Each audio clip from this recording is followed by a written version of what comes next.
Can the government take your land? Yep, but the little pink house was worth f.ighting for.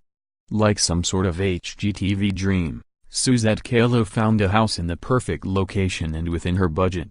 She lovingly restored and updated it, and lived there happily ever after. Well, until she was thrown out, to be precise. Because it wasn't an HGTV dream, but an eminent domain nightmare. Her little pink house, the color was actually called Odessa Rose, was condemned to make space for an industrial development project.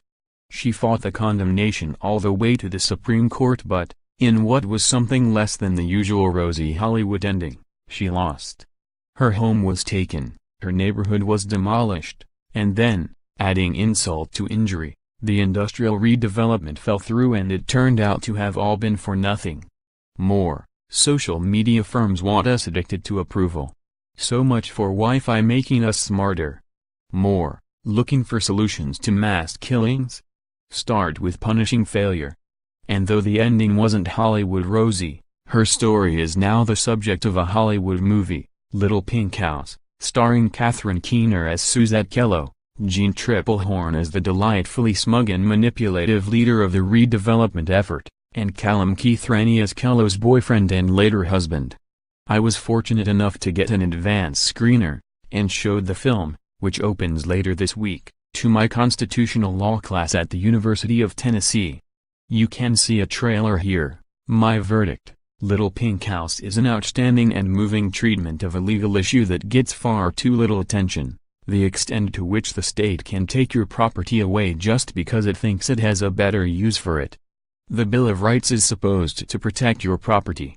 It provides that private property can't be taken from its owners except for public use, and with the payment of just compensation to its owners. But the way that both of those concepts have been applied by the courts is problematic, to say the least. Few people have problems with taking private property for obvious public uses like roads, bridges, or schools. But courts have interpreted public use to mean pretty much anything the government says is for the benefit of the public, or for a public purpose. In the 1954 case of Berman v.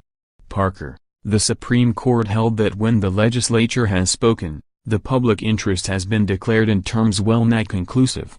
Or to put it more plainly, the public interest is whatever the legislature says it is.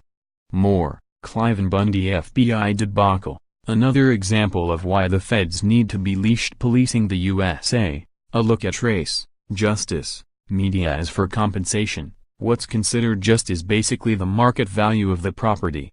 But often the property is more valuable to its owners than to the market, which is why they haven't sold. Perhaps it's because it's a farm or home that's been in the family for generations, imbuing it with memories that the family values but the market doesn't.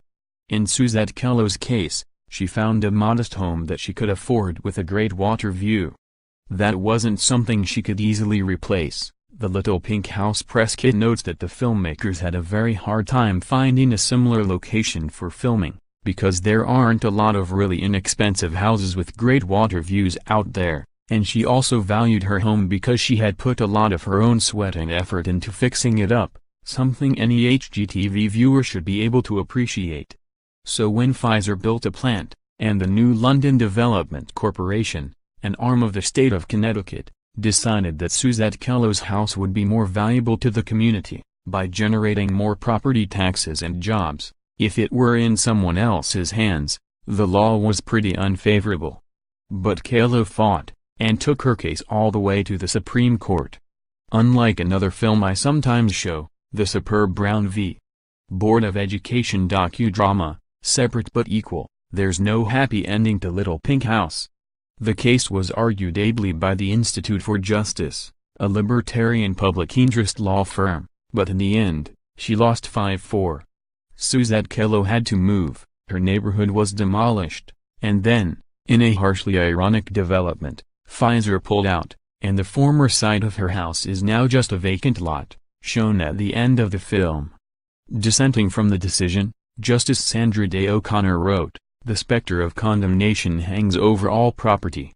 Nothing is to prevent the state from replacing any Motel 6 with a Ritz-Carlton, any home with a shopping mall, or any farm with a factory.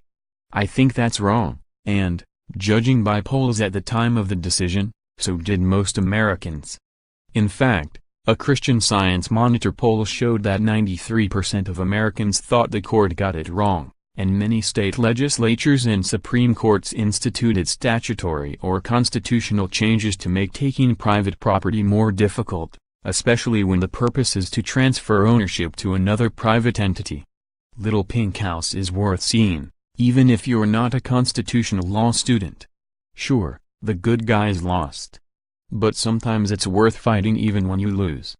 Glenn Harlan Reynolds, a University of Tennessee law professor and the author of The New School, How the Information Age Will Save American Education from Itself, is a member of USA Today's Board of Contributors. Follow him on Twitter, @InstaPundit.